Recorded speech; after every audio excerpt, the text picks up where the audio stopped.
ကြီးဟာကုမ္ပဏီကနေသူ့ကိုပေးရမယ်မူလမျက်နှာကြီးရွမ်3000အစားရွမ်တန်း30တောင်လွှဲပေးလိုက်တာကိုသိလိုက်ရတော့တော်တော်လေးအံ့တော့ပါတယ်ဒီပိုက်ဆံလေးကြောင့်ပြဿနာတက်လာမှဆိုရင်ဒါနဲ့သူဟာပိုက်ဆံပြန်ပေးဖို့ကုမ္ပဏီကိုချက်ချင်းပြန်သွားခဲ့ပါတယ်ဒါပေမဲ့အဝင်ဝါရုပ်တာနဲ့လုံခြုံရေးတွေကသူ့ကိုတားဆီးလိုက်တာကြောင့်သူအံ့တော့သွားရပြန်ပါတယ်ဘာလို့လဲဆိုတော့မန်နေဂျာမကသူ့ကိုကုမ္ပဏီနဲ့ဘယ်တော့မှချီဦးမလဲစေနဲ့ဆိုပြီးအမိန့်ပေးထားလို့ပါပဲဒီလူကြီးဟာကုမ္ပဏီရဲ့အရာမအတောက်ဆုံးဝန်ထမ်းတစ်ယောက်ဖြစ်ပြီးလွန်ခဲ့တဲ့တလားလောက်ကတဲ့ရွမ်တန်း30တန်နဲ့အယောင်အဝေးတစ်ခုကိုအောင်မြင်အောင်လုပ်ပေးထားခဲ့တာပါကုမ္ပဏီရဲ့မူဝါဒအရသူဟာအနည်းဆုံးရွမ်3လောက်နှစ်ကုန်ဘောနပ်ရတင်တာပါဒါပေမဲ့ဒီဘောနပ်အကြောင်းမန်နေဂျာမစီသွားမိတဲ့အခါမှာတော့သူမကဝန်ထမ်းအင်အားလျော့ချတယ်ဆိုတဲ့အကြောင်းပြချက်နဲ့သူ့ကိုအလုပ်ကနေချက်ချင်းထုတ်ပြလိုက်ပါလေသူတော်တော်လေးတော်တာထွက်သွားပြီမဲ့လက်ခံယုံကလေးလို့တခြားမရှိပါဘူးသူဟာဒီကုမ္ပဏီမှာ9နှစ်အောင်လုပ်ခဲ့တာဖြစ်လို့စီးမင်းတွေအရနှစ်နာကြီးရွမ်နဲ့တိန်နဲ့နှစ်ကုန်ဘောနပ်ရွမ်တိန်စုစုပေါင်းရွမ်3သိန်းလောက်ရတင်တာပါကုမ္ပဏီကသာသူ့ကိုရွမ်3သိန်းအပြည့်ဝပေးမယ်ဆိုရင်သူချက်ချင်းထွက်ပေးမှာပါ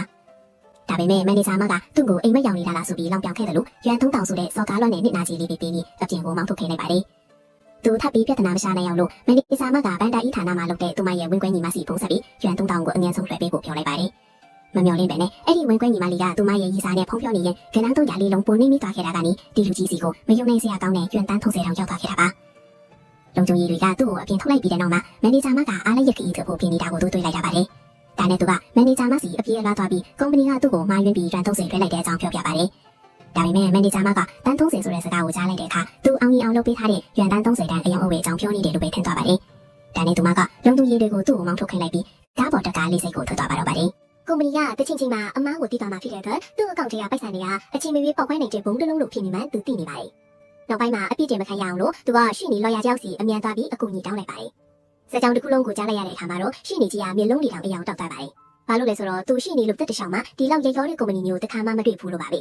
ဒီလူကြီးကပိုက်ဆံတွေကိုတရားဝင်ပိုင်ဆိုင်နေအောင်လို့ရှင်းနေကြီးကပိုက်ဆံပြန်ပေးချောင်းသဘောတူညီချက်စာချုပ်တစ်ခုရေးဆွဲပေးလိုက်ပါတယ်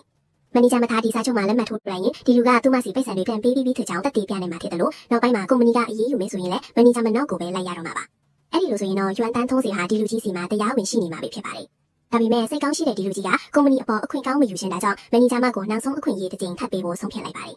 သူမလည်းရန်ပေါ်တက်ခါနေမှာပဲသူကလေးစိတ်ကိုအပြေးလွှားသွားပြီးတော့သူမကိုတားလိုက်ပါတယ်သူလိန်နေတာမဟုတ်ချောင်းတက်တည်ပြဖို့အတွက်သူဖုန်းထဲကပိတ်ဆံလွှဲထားတဲ့မှတ်တမ်းကိုပြလိုက်ပါတယ်ဒါပေမဲ့မန်နေဂျာမကသူ့လက်ထဲကဖုန်းကိုရိုက်ချလိုက်ပြီးလူကြားထဲမှာသူမကိုနောက်ရှစ်နေပါတယ်ဆိုပြီးဆွဆွဲလိုက်ပါတယ်သူ့ကိုပညာပေးဖို့အတွက်သူမကလူစားအရင်မြစ်ဌာန HRC ချက်ချင်းဖုန်းဆက်ပြီးသူ့ကိုနေပယ်တစ်ခုလုံးမှာနာမည်ပြစီရင် blacklist တင်ခိုင်းလိုက်ပါတယ်သူရဲ့အသက်မွေးပန်းကြောင်းလိုင်းစာအားလုံးကိုဖျက်တောက်ဖြစ်ဖို့ဆုံးဖြတ်လိုက်တာပါသူမရဲ့ရိုင်းဆိုင်တဲ့အပြုအမူတွေကိုမြင်လိုက်ရတဲ့အခါမှာတော့ဒီလူကြီးကနောက်ဆုံးမှာတွင်းဆုပ်နေတာတွေကိုလက်လွတ်လိုက်ပြီးပိတ်ဆံပြန်ပေးချောင်းစာချုပ်ကိုထုတ်ပေးလိုက်ပါတယ်ဒါကိုလက်မဲ့ထိုးပေးရင်နောက်ဘတော်မှလာမနောက်ရှစ်တော့ဘူးလို့လည်းပြောလိုက်ပါတယ်လေရင်ပေါ်တက်ဖို့အရင်လိုနေတဲ့မန်နေဂျာမကစာချုပ်ကိုဖတ်တော့မကြည့်ပဲလက်မဲ့ထိုးပေးလိုက်တယ်လို့သူဟာဘယ်တော့မှအလုပ်ပြန်ရမှာမဟုတ်ဘူးဆိုပြီးနောက်ဆုံးအချိန်အဖြစ်လောင်ပြောင်းသွားပါသေးတယ်ဒီလူကြီးကတော့အားရပါရရဲမောမိပါတော့တယ်ဘာလို့လဲဆိုတော့အခုကစားပြီးသူဟာဘယ်တော့မှအလုပ်လုပ်စရာမလိုတော့လို့ပါပဲနိုင်ရီဘလောက်ကြတော့လေရင်ကထက်ခွာတော့မယ့်အချိန်မှာမန်နေဂျာမကဖုန်းပိတ်ဖို့ပြင်နေတော့သူမရဲ့ဝမ်းခွင့်ညီမစီကဖုန်းဝင်လာပါတယ်ဒီလူကြီးကိုပေးရမယ်ရွမ်3000အစားရွမ်တန်း30လွှဲမပြီးလွှဲပေးလိုက်မိတဲ့အကြောင်းပြောလိုက်ပါတယ်မန်နေဂျာမဟာကဘာဖြတ်သွားတယ်လို့မျိုးခန်းစားလိုက်ရပါတယ်အဲ့ဒီချိန်မှာပဲသူမဟာလေရင်ပေါ်ကနေဆင်းချင်နေဆိုပြီးအော်ဟစ်ပါတော့တယ်ပိတ်ဆံလေးကိုပြန်ယူဖို့သူမအသေးအတန်ကြိုးစားနေတာပါဘာလို့လဲဆိုတော့ဒါကိုဒါရိုက်တာအဖွဲ့ကတည်သွားရင်သူမဘဝပြတ်သွားမှာမို့လို့ပါပဲ